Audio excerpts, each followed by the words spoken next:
Pasyan gel sabang pumkhat swak tak in kwan sung Pasyan gom sate mi in hen kay hen Jampelo itna Mona mai sak den itna Lungkit wak jam jam in kwan nuam den hen Tu mana citak na itna pum kharizo da hun nop hun thoa khom in si zong itna ki den hen lung damin khut kilen nun nuam kum kwa sot ta hen pasyan itnan in sung tom den hen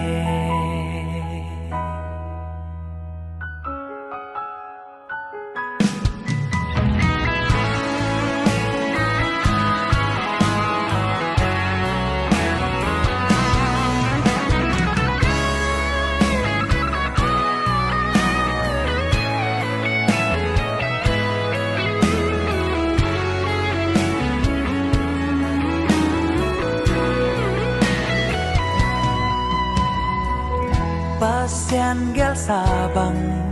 pumkhat swak tak in kwan sung Pasyan gom sate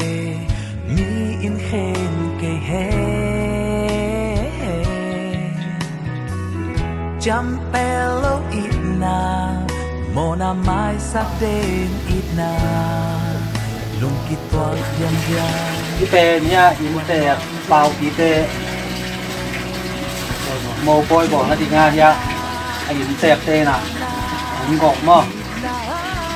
mồ bôi bỏ nó thì nga ông phát in tẹp tê ông gọi gì kita kaki hai tê với là in tẹp tê pu tê ông gọi gì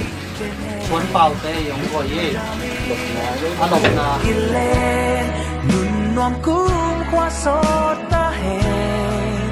pasyan inang in sung toam den hen Mana citak na itna pum kharizo dan lopin tuan sizo itna kiden lundamin kut kile munok kuason pasyan itna insun tua Pasyan itna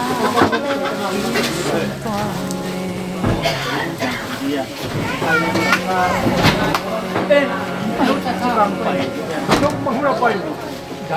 giờ này lúc đầm tịch một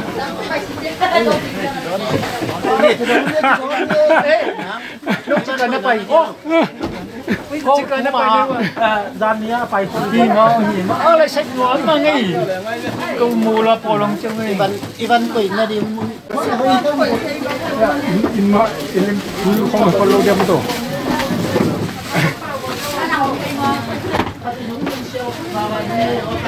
bang bình thường chứ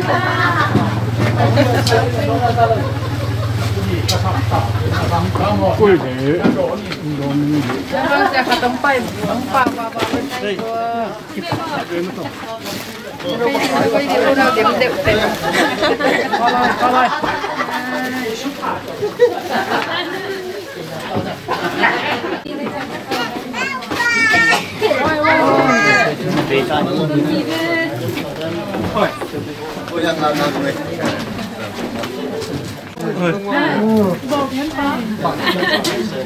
Tay sốc nhiều không?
Yung gua tumo. Mungkin. Sabang sakot din kinokaulo wilay. Pangkat. Alu jong pelangkat akap pelangkat. In adang tengdel ayato kibat. In sasyang to phabelo min te wa. Era phukai de ena bu bai hi pen amau. Atom khadai. Ben aphuka pelangkat ina. Iman yak tadak na ipisa hi hi pe. En ber abu pa pia chela ma aphuka. Amau dia pelangkat dang pia. ตัวเดียวมาเอางาดคำสุกเดียวเว้ยอีโมเล่ตะดักยาปีซาเป็นที่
Sakramentu biakun misa biak biak na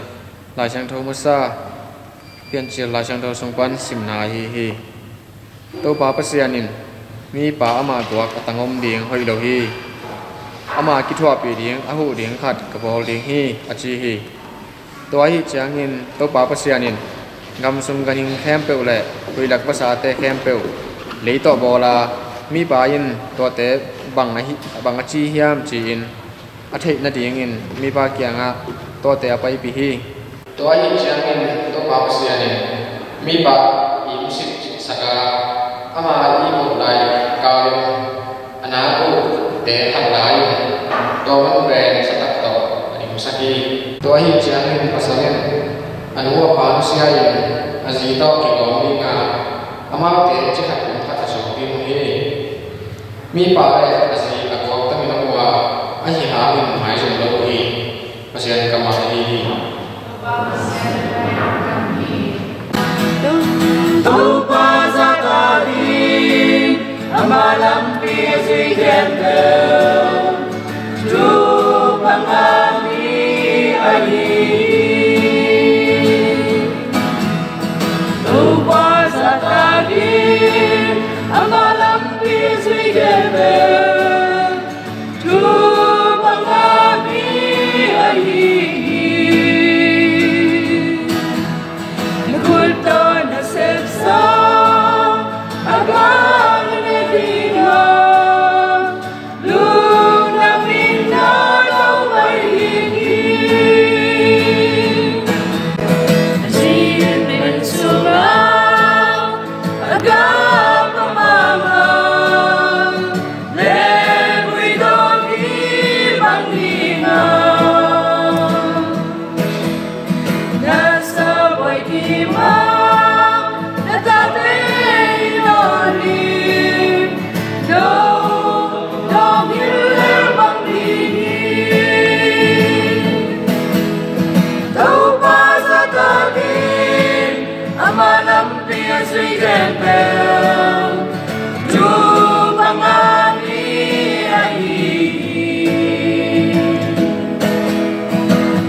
Yesuin apa sepen hit na lamdang Galilea kam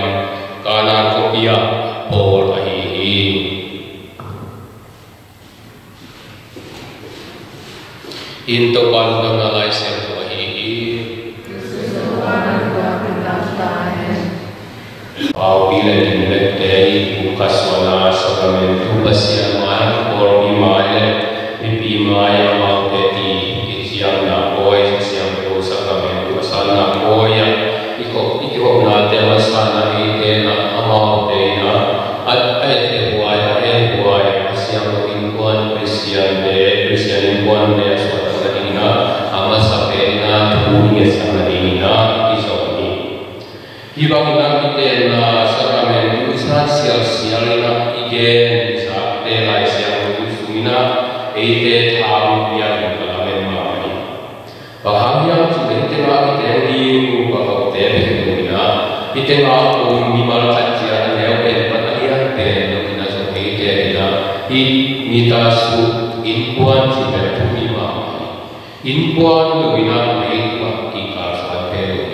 inkuan asia kale I beitun korpi wa inkuan asia kale korpi kam na em bewasiani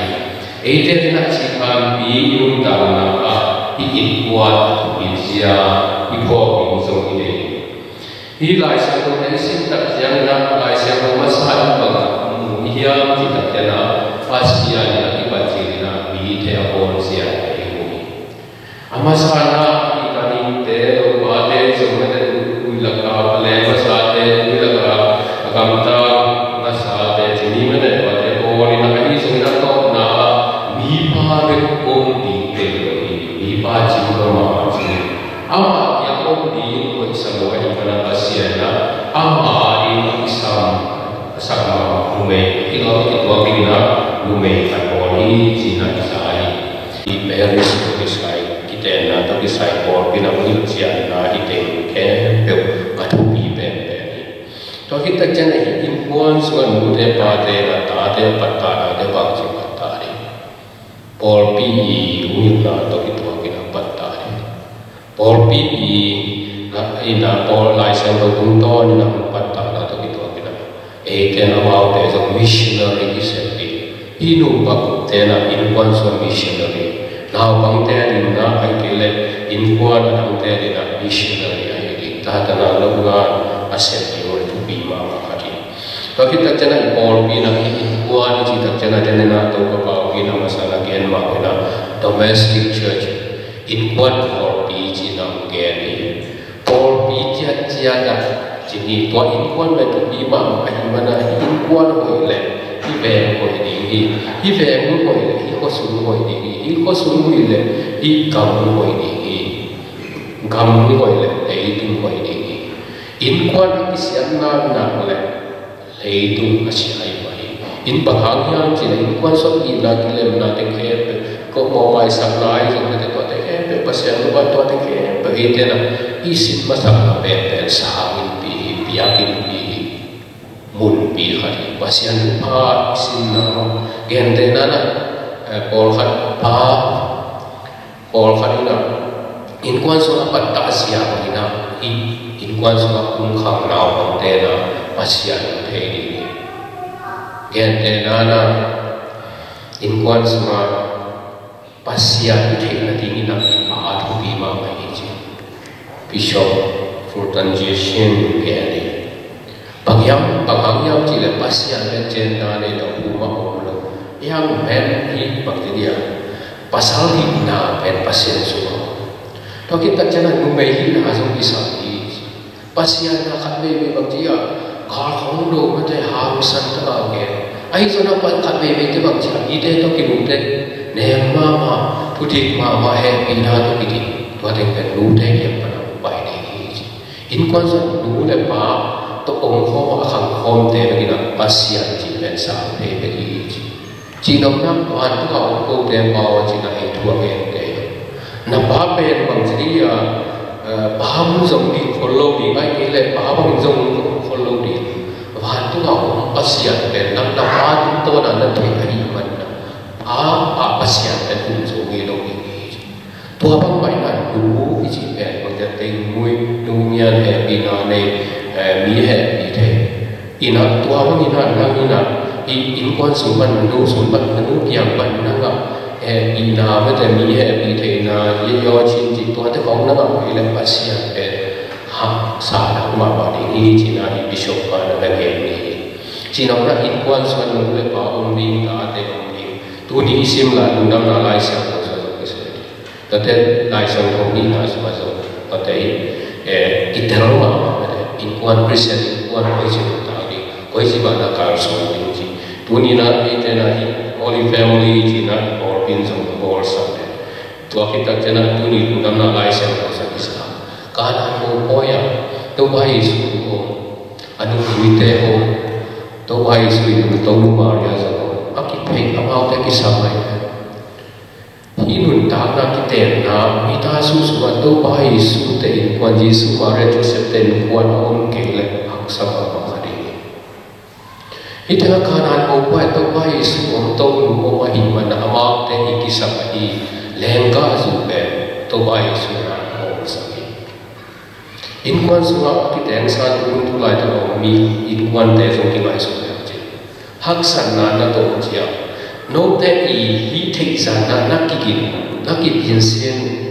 ai ma ta se le hi ka na mo poi te sa ma te di na ai thei sa mi ai na to ki bin sen ai hang le ka su pe to te ba ko to ba Yesu le ai mo ma ni ma na ma te na tu hak san na te khem du ma na tu hak san na te sa ni na amau te kikin ko na sa bi jing zo na amau te na le na do the in quan suma in ki na family life cha ni to suma ai te na to ba Yesu na to Maria isam te amau te to ka so te to lu am ke le to ba Yesu am ke le hi quan na jiwana bang za ta na ei lam na ki bin se ni ma ta se ki kin ko ni ma ta se ki jing zo lo ji na ai zo na to ba le to nu om pe le ei te sa ni ki kin na sa na a hoi so na to an pi ni tui bang ma ya ta ne lo le ka so sa to ba tui in ta na sa to ma ni lo ai to ba le to nu om ta che na bang ji alim ben le ka so ki i hak san na i gen na te so mi te ni ma wai ni ma ai ke te na fan so lo ang na to ba le a hoi pe alim chi pe nun ta na thu tha to pa so so ni to ma na i te ma om hei ni mar khat cha ni na dunia ki te na sa ra le sa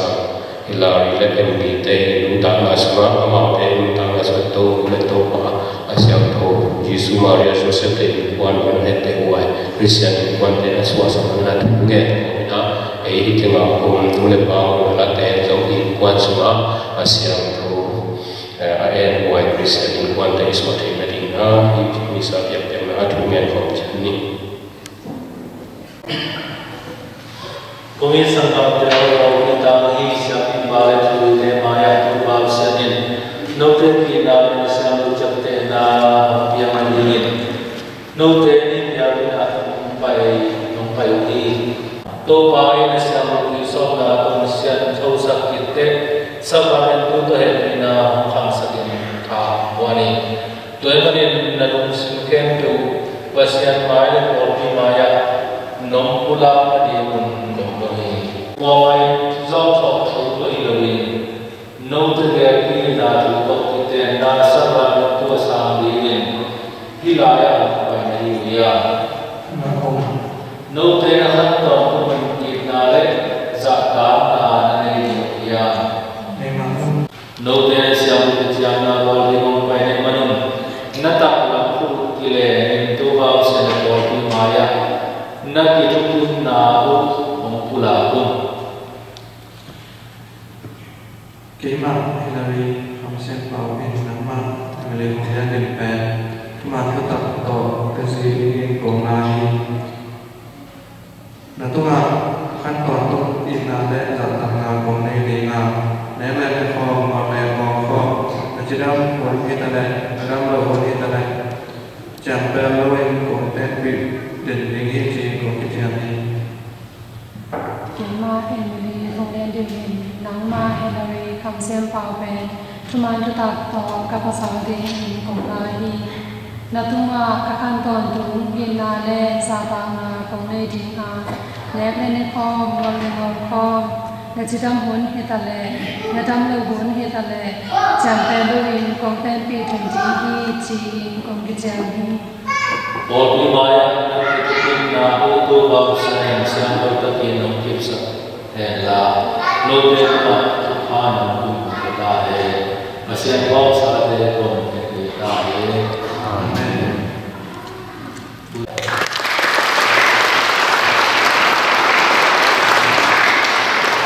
Ilang ang bahasa itahan uto bausan ng bausa tahe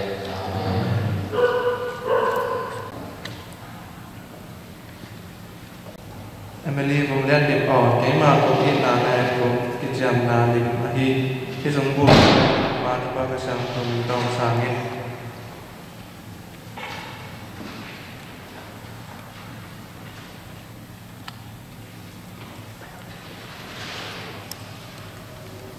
Hilary kamsel bao ke ma kongin na le kom ki cham na li ma hi sung bol pe pa da pa kha san ro min to kom sang ni Nakikitin nao na nakikitin nao chatte na ringin hizungput nakibut san nao to paapsiyanin tufa biyak sakta Amen.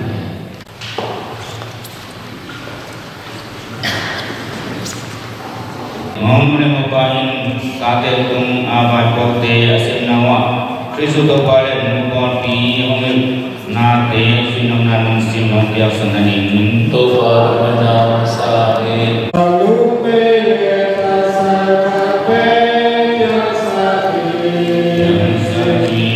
Tuhan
Allah kita Yes,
Samai kham thum khalina dogin natuna ka deo homu sakite para siando to aton tumunda au ete to bai samrisu na angin abe khelo munda aton tumlom sanga ta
Ipatanamu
Ngana. Halo. Hey, này đứng đi.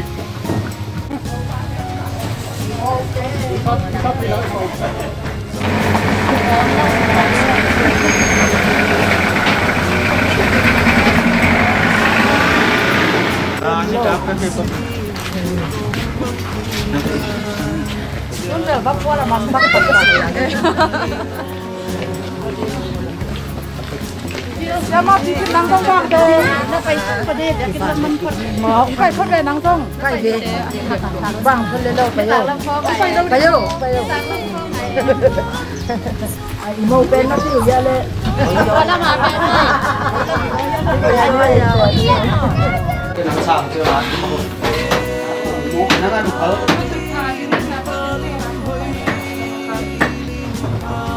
Jam tan.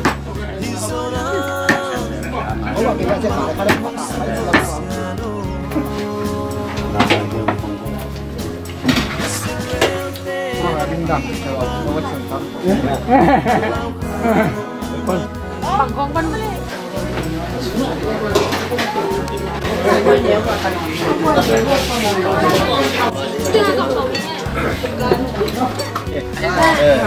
Nghĩ rằng tôi sọc đến màn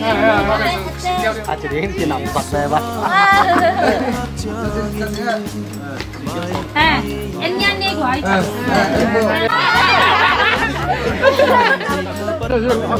Cái bảo đến bảo chỉ điểm. Cái bảo Video giống bộ. Video giống hả? Video kiểm soát này pha đi.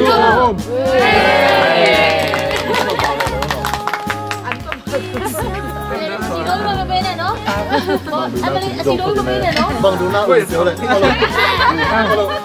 Có giống nào chiếu đấy.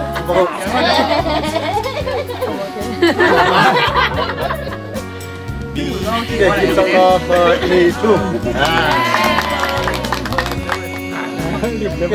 Cái dung là kia thế.